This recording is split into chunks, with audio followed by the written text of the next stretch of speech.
आवाज आ रही? तो आज का हमारा टॉपिक है ब्रैग इक्वेशन।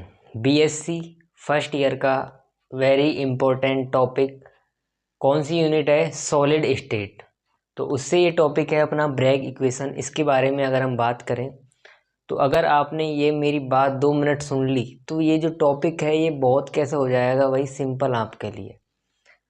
तो सुनिए 2 मिनट होता क्या है ये ब्रैग इक्वेशन। देखो, टॉपिक कोई सा भी हो, अगर आपने एक बार समझ लिया तो उसके बाद में कोई दिक्कत नहीं रहती। ये बात है हमारी, है ना। तो देखो, कोई भी हमारे पास क्रिस्टल है तो क्रिस्टल में क्या होते हैं? जालक तल होते हैं। यदि हम उस जालक तलों के बीच की दूरी ज्ञात कर लेंगे, क्रिस्टल में जालक तलों के बीच की दूरी ज्ञात कर लेंगे तो हमें पूरे क्रिस्टल की संरचना क्या हो जाएगी? मालूम हो जाएगी। तो ब्रैग इक्वेशन ने यही दिया है कि उन जालक तलों के बीच की दूरी दे दी निकाल के हमें कि अब क्या कर लो, आप क्रिस्टल की संरचना ज्ञात कर लो। ठीक है। तो ये जो ब्रेग इक्वेशन है ये डब्ल्यू एच ब्रेग और डब्ल्यू एल ब्रेग ने दिया। जो डब्ल्यू एच ब्रेग है वो क्या थे? फादर थे। और डब्ल्यू एल ब्रेग क्या थे? इसके सन थे। यानी इसमें ऐसे बोल सकते हो बाप बेटे ने ये क्या दिया? अपना ब्रेग समीकरण दिया। ठीक है। होता क्या है कि किसी भी क्रिस्टल में दो जालक तलों के बीच की दूरी ज्ञात करके हम पूरे क्रिस्टल की संरचना ज्ञात कर सकते हैं। ठीक है। अब इन्होंने क्या किया? क्या इसमें ब्रैग समीकरण में किया क्या? तो कोई भी क्रिस्टल है उसमें क्या की इसने भाई? एक्स किरणें क्या की? इस पर आपतित की। जब एक्स किरणें आपतित की तो वो क्या हो गई? विवर्तित हो गई। क्रिस्टल के अणु से क्या हो जाएंगे? विवर्तित हो जाएंगे। एक्स किरणें, वो जो किरणें आपतित की है वो विवर्तित हो जाएंगी। ठीक है। तो ये जो विवर्तित हुई जो किरणें कैसी होती है? दोनों किरणें समान कला में होती हैं। कैसी होती हैं? समान कला में। तो ये कैसे होंगी? अगर जब किरणें समान कला में क्या होंगी भाई? होती है तो उनमें कौन सा व्यतिकरण पाया जाता है? संपोषी व्यतिकरण पाया जाता है। N lambda. उनका पथांतर कितना होता है? एन लैम्बडा होता है। तो ये दिया पूरा क्लियर तरीके से। तो पहले इसका क्या था भाई? आरेख देख लो सही से। देखो, ये अपने क्या ले लिया? अपन ने भाई जालक तल ले लिए। 3 जालक तल ले रहे हैं अपन इसमें भाई। 3 जालक तल ले लिए। तो पहला जालक तल का नाम रख लिया ए डैश। दूसरे जालक तल का मान है अपना बी डैश। और तीसरे जालक तल का मान है सी डैश। अपन क्या करेंगे? अब एक्स किरणें क्या करेंगे? आपतित करेंगे। तो एक्स किरण आपतित कर रही है तो उन किरणों का कोई नाम रख लेते हैं अपन। ठीक है। ये अपनी कौन सी किरण कर रही है अपन? पी। और दूसरी क्यू। यहां से ये क्या हो गई? विवर्तित हो गई दोनों किरणें। तो ये तो आर के रूप में हो गई और एस के रूप में। इसे तीर के चिन्ह से दर्शा सकते हो ना। तो इनके जो बीच की दूरी है वो ही बोलते हैं अपन क्या भाई? जालक तल के बीच की दूरी। डी। डी से रिप्रेजेंट कर रहे हैं इसे। और यहाँ से ये समान कला में हो गई तो इसे ही नाम दे दो ए, और ये बी और ये सी। यहाँ का ये मध्य बिंदु ओ। ठीक है। ए समान कला, थीटा कोण कैसा है? समान है। यानी समपोषी व्यतिकरण क्या कर रहा है? शो कर रहा है। अब देखो, ये हमने प्रदर्शित कर दिया।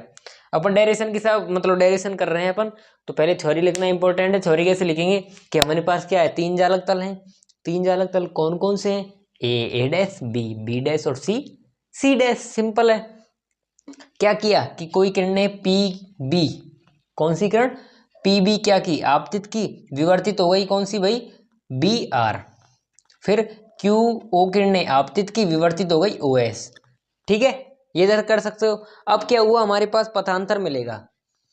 ठीक है। पथांतर यहां कर लेता हूं भाई इस सिस्टम को मैं। तो पथांतर होगा अपना क्या भाई? ए बी और बी सी। ये अपना पथांतर होगा इसमें। ठीक है। A B plus B C, यही तो है पथांतर। पथ का अंतर, पथांतर। अब देखो, आप अगर आप इस डायग्राम को देखोगे तो क्या नजर आएगा कि जो ए बी है वो क्या है? बी सी के बराबर है। ए बी है जो बी सी के क्या है? बराबर ही तो है। समझ आ गया? तो अपन यहां से लिख देंगे ए बी इसके क्या है? बराबर है। तो क्या कर सकते हैं अपन भाई? ए बी की जगह A B plus A B, तो यहां से हो जाएगा 2ab। और संपोषी व्यतिकरण के लिए अगर बात करूं मैं तो संपोषी व्यतिकरण शो कर रहा है। संपोषी व्यतिकरण के लिए जो अपना पथांतर होगा एन लैम्बडा 2ab हो जाएगा।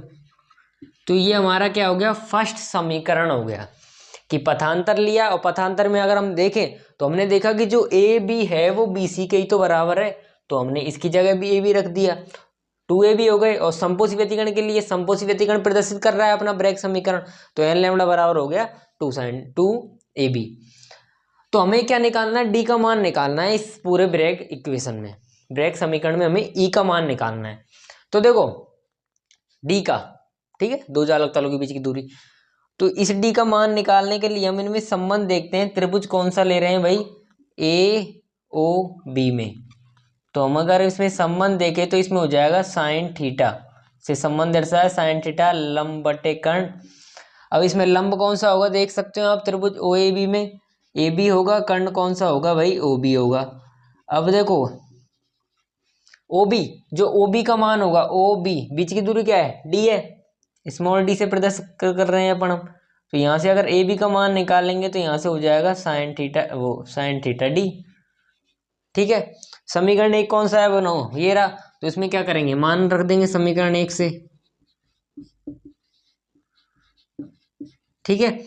तो मान धरेंगे तो यहाँ से हो जाएगा एन लैम्बडा बराबर 2ab का मान कितना हो गया, sine theta D, sine theta D हो गया। अब क्या करेंगे कि डी बराबर अपन मान आ जाएगा n lambda upon 2 sine theta, तो ये ही क्या हो गया भाई अपना डी बराबर एन लैम्बडा, ध्यान से सुन लो, ब्रैग समीकरण क्या हो गया, डी बराबर n lambda upon 2 sine theta, देख रहा है,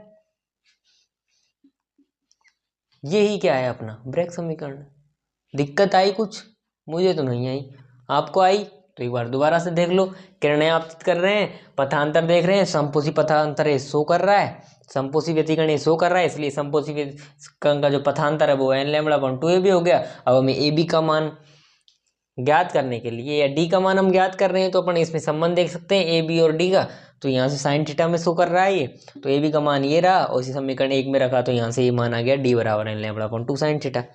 ये बात समझ आ गई, तो अपन नीचे लिख देंगे, तो इसमें हम डी का मान हमने ज्ञात कर लिया दो जालक तलों के बीच की दूरी का। अब दो जालक तलों के बीच की दूरी का हमने मान ज्ञात कर लिया, तो हमें पूरी क्रिस्टल की संरचना ज्ञात हो सकती है आसानी से, कोई दिक्कत नहीं आएगी। इसमें कुछ दिक्कत आएगी मेरे हिसाब से तो नहीं आएगी। अब यहाँ से इसमें क्या क्या है, तो यहाँ से लिख देंगे, इसमें जो डी है, तो यहाँ डी साइड में लिख दो, यहाँ जो डी है वो क्या है भाई, जालक तलों के बीच की दूरी है, जालक तलों के बीच की दूरी।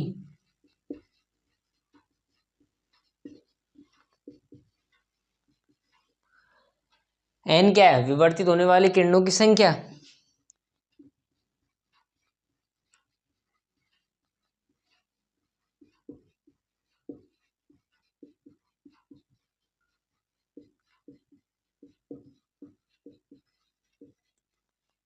ठीक है। और लैम्बडा क्या है अपनी, तरंग दैर्घ्य। तो ये अपना हो गया पूरा ब्रैग समीकरण, और यहां से ये लिख दो भाई, जो अपना डब्ल्यू एच ब्रैग ने दिया था और डब्ल्यू एल ब्रैग ने,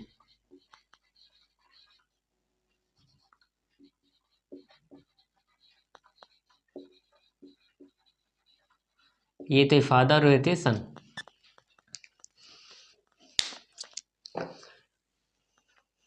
क्या है अब, कुछ नहीं, क्या है अपना ब्रैग समीकरण कंप्लीट। कोई दिक्कत आई, मेरे हिसाब से तो नहीं आई होगी, और अगर आपको दोबारा कोई दिक्कत आ रही है तो ऐसे करो, वीडियो को थोड़ा पीछे ले लो और दोबारा से देखो, तो आपका क्लियर हो जाएगा अपना जो मेथड है ब्रैग समीकरण का। तो एक बार अगर हम चीज़ समझ लेते हैं तो बाद में भूलने की कोई ज़रूरत नहीं होती है, भूलने की ज़रूरत ही नहीं होती, मतलब समझ जाएंगे तो फिर भूलने का यही नहीं है कि एक बार समझ लो बाद में हो जाए। वीडियो अच्छी लगी तो इसे लाइक कमेंट, और अगर कोई भी प्रॉब्लम आई हो कि क्या हो गया सर, तो हमें बता देना, ठीक है। धन्यवाद।